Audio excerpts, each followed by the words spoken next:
Maria and Yoel, back to answer some responses from our first video about Cuba. Y'all, thank you for doing this. I will say, when we first did the "what are the protests about?" hear from Cubans, you know, you're Cuban American. Yoel literally just left Cuba, so has a very, very firm pulse on you know, what his experience was there. But then I get a lot of these comments that are like, these two are pushing CIA propaganda. This is imperialist propaganda, Miami propaganda. I can even show you one of those. And so, you know, honestly, here I am. I did not know. And this is because, guys, if you're watching my channel, I don't come on here pretending to be an expert on anything other really than how the media works, because that's my background, right? But when it comes to interviewing people like Maria and Yoel, I'm just trying to learn. And I don't really come to these videos with, you know, I mean, I've read stuff and I've heard stuff, but I just want to hear what people have to say.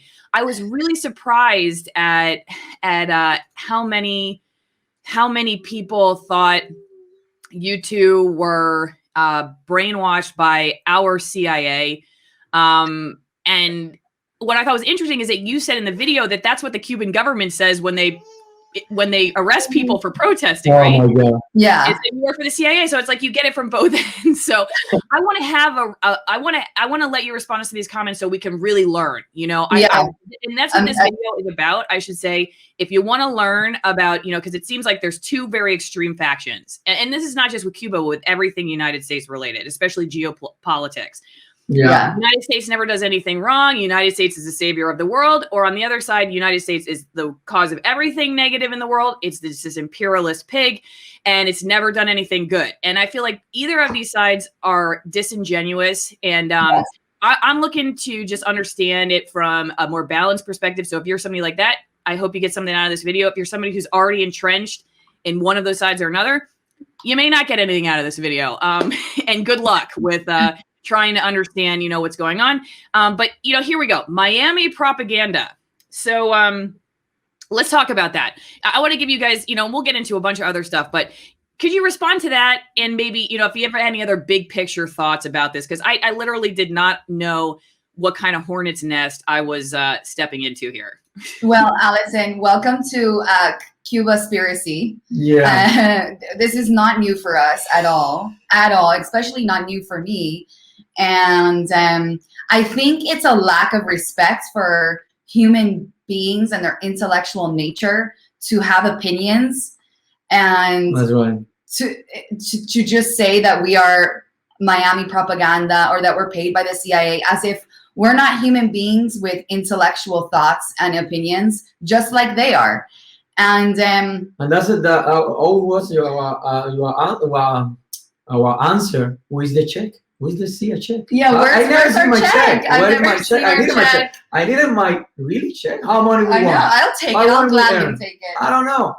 That's the Cuban we're talking now. That's the Cuban propaganda. With the you walk into the CIA. What? Yeah, it's exactly what Cuba. It's the same to Cuba. Inside of Cuba, they do the same thing. They say that it's no, in Cuba, you know, remember Cuba, this CIA, the Miami mafia. Yeah, we're in the Miami you work mafia. for Miami mafia.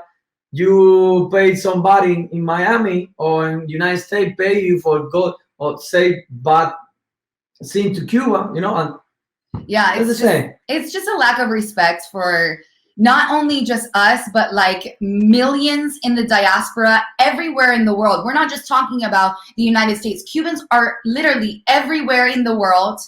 And it's a lack of respect for millions of people who risk their lives to go, or their livelihoods to go to other countries. And for a reason. Do these people, you know, do these people think that there's not a reason for that? So that's our response to it. Oh. Yeah, go ahead.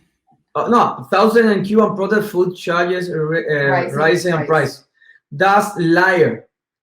That's the Cuban propaganda. Never. I told you this because I have my sister. He said, he told me, yo, nobody, you know, que la gente que estaba en la calle eran criminales. Y yo le muestro videos de los que la gente posteó. Dígole, mira, esto es lo que no te ponen en el noticiero, para que vean lo que es la propaganda. Y eso es una muestra, esto que está ahí. he's saying that this is just an example of Cuban propaganda. Inside of Cuba, his sister is police, and they say that these protesters were criminals. So are they criminal? So now they're criminals protesting about food shortages, like that.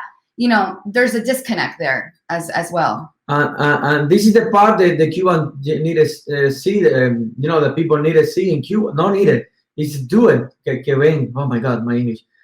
Que ellos quieren que veas esto, pero no ponen cuando le dicen vete de aquí, descarado. Yeah, they don't. Lo que hacen que quieren que veas. The Cuban government just takes little clips like this, right? Yeah. Or let's say whoever made this video will take a clip like this, but fails to see the thousands of other clips of Cubans protesting libertad, libertad, libertad, which has nothing to do with food or prices. Or prices. The thing under it says biggest anti-government demonstrations in decades, island nation under severe economic crisis. Is that correct? Yes. Yes, okay. But I think it was anti-government because nobody wants the government anymore. And then the severe economic crisis, yes, they're going through a very tough economic crisis right now. But none of those are secondary to what Cubans want. And we have seen in the videos is libertad, freedom of expression, choosing their own government, democracy. That's right. Okay, the reason I was going to show this video is because somebody said, hey, this is somebody that an independent journalist that you should watch who did a really good job on this, unlike you. So, which is, you know, it's fine. I like I said before, you know, I'm trying to learn. So, hey, I'll watch whatever. And I would like to have you respond. This is Richard Medhurst. I will say, you know, I think Richard's done some great stuff on Assange. I'm not showing this in order to criticize him at all. I'm just saying this is something that people told me to watch. So I was hoping, you know, just going to show one quick clip of this, what the protests in Cuba are really about. And then you guys, because I think that he brings up the point that a lot of people made in the comment section, which is it's the U.S. fault. So let's watch. Diaz-Canel himself made an appearance at one protest and spoke with some of the citizens who confronted him. Demonstrators here say they are fed up by food shortages, rising prices, collapsing infrastructure, and the government's response to a rising number of COVID-19 infections. On Saturday, Cuba recorded nearly 7,000 new cases. Again, rising food prices, right? Food shortages, lack of medicine. This is all a product of sanctions. This is all a product of sanctions. I literally spoke to my cousin in Syria a few days ago. They got to wait in line for bread, right? You got enormous queues for fuel. There's no medicine. This is all because of sanctions, right? And that's in Syria, a country that was wheat self-sufficient. That was a net exporter of wheat. Oh my God. Go, please, because I'm just curious what you think. And obviously, he's using his experience as Syria sanctions, but Syria. Cuba. So, first of all, he is not alone in those sentiments. This entire week, I have been getting people like Richard on our social medias. First of all, these are very unintellectual talking points that these people like to make, right? Without even taking into perspective the nuance of the Cuban economy. If I would ask Richard right now, Richard, if you're watching, name me one domestic economic policy that the Cuban government has implemented in the last 10 years, he would not be able to answer me. He would not be able to answer me because he doesn't know. Because he takes one talking point and uses it for his benefit or his biases, and thinks, and in this case, he thinks that the U.S. sanctions are the root cause and the root evil of the economy. All economies are intricate web beings. They not only obviously need to be, there's obviously an international aspect of economies, but there's also a domestic. First of all, we're not even going to start that the embargo exempts food and medicine trade. So that's one thing. I mean, $600 million goes into the country alone just in chicken from Missouri, might I add. Yeah. So these are just, I mean, so we're not even going to talk about that, but let's talk about domestic internal policies that doesn't allow Cuban people to grow economically. There's very little economic freedoms. Cubans just can't go and create whatever business that they want.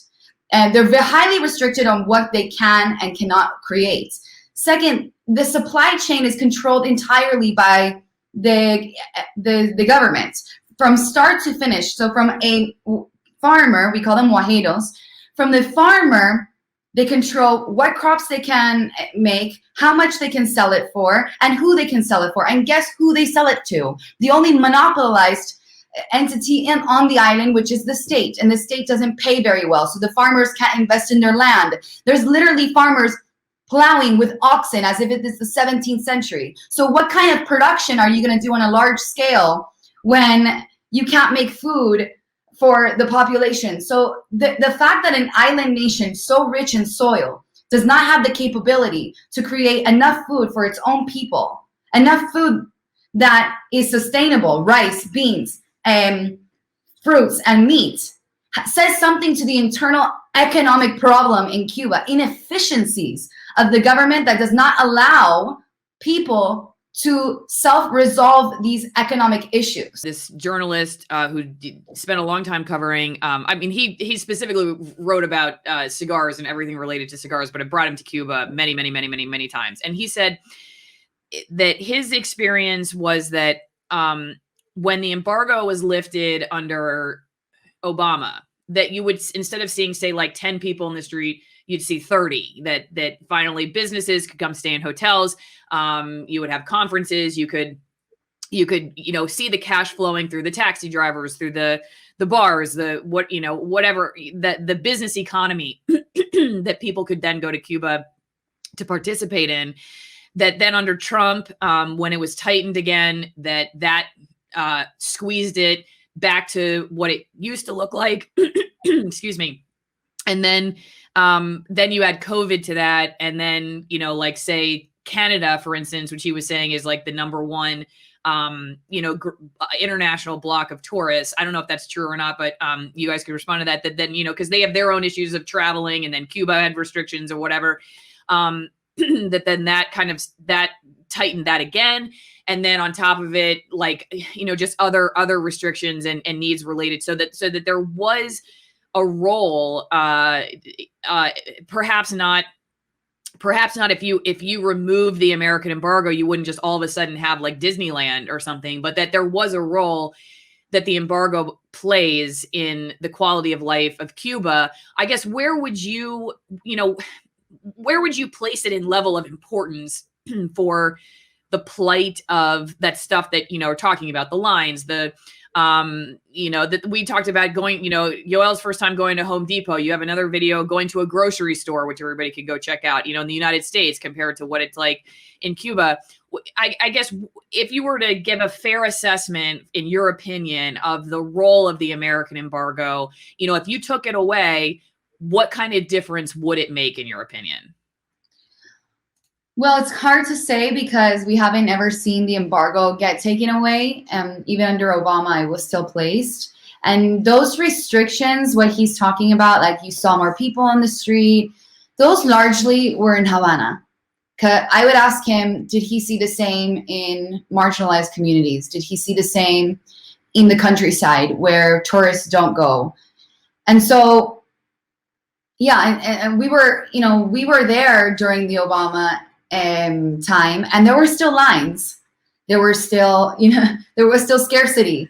There were still, people not being able to speak and not being able to have their rights. And so, even though the says, is that because there were still some restrictions in place and he didn't lift the embargo entirely, and that if he had, then maybe you would have seen that? I think if you were to lift the embargo today, it doesn't address the economic inefficiencies of the Cuban government. Yeah. And while it might alleviate some of the scarcity with international products, it won't alleviate the dual embargo inside of the country. Like, there's two embargoes we're talking about. One from the American perspective and the internal embargo that the Cuban government places on economic activities.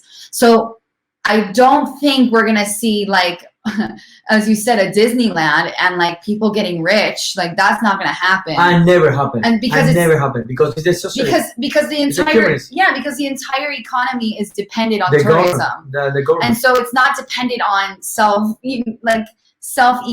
individuals creating economic activities. Does that kind of make sense? You know, it's funny. I have the friend. He has business in my countryside. He's a foreign guy. He told me one day, not him, the really friend him, he need pay $15,000 por debajo de la mesa para que agilizaran su negocio. We have a friend that owns a business and he's a foreigner in Cuba. He's not Cuban. He owns a business in Cuba. And just to have his business in Cuba, he had to pay $15,000 underneath the table to bureaucrats so that they can push his, so he can actually do a business in Cuba. So it's like, so those types of things, I don't think will alleviate the problem. But saying that, I also am anti-embargo. So. Me too. I don't like it. No, I don't like it. I don't like it. It's another country pressure, another national country. Sovereign. Sovereign country. That's bad. I feel bad. But now I understand the Cuban American people here. How is the think about that situation? You know, he tenido tanto tiempo sentado en esto de decir, ahora sé por qué es el parón. Es que ves que tu familia vive y no sabe protestar lo que siempre hemos protestado. Y te duele que estés mandando dinero y ellos sentados y apapachados, mándame dinero que estoy viviendo bien y no se preocupan por esa gente que salió a luchar. No. Y eso a la gente le dolió y ahora me siento como que, wow, tiene la razón. Yo antes no tenía que decir, no, eso está mal, son tu familia, tienes que ayudar. Ahora entiendo la parte de Miami, la parte del cubano americano, la entiendo. He's saying that he's had a few days to understand the Cuban American perspective on embargoes, because it hurts that, you know, you're sending money to your family constantly and they're not out there trying to make their own money, right? Because what happens a lot of the times is Cuban economy is relied on two things, tourism and imperialist money. So immigrants like YOEL, immigrants like us, and that send money back to our families. And so he understands why people would want the embargo, because they're not protesting to make their own money. They're just sitting there and allowing the misery and the lines and the scarcity because they don't have to work for it. So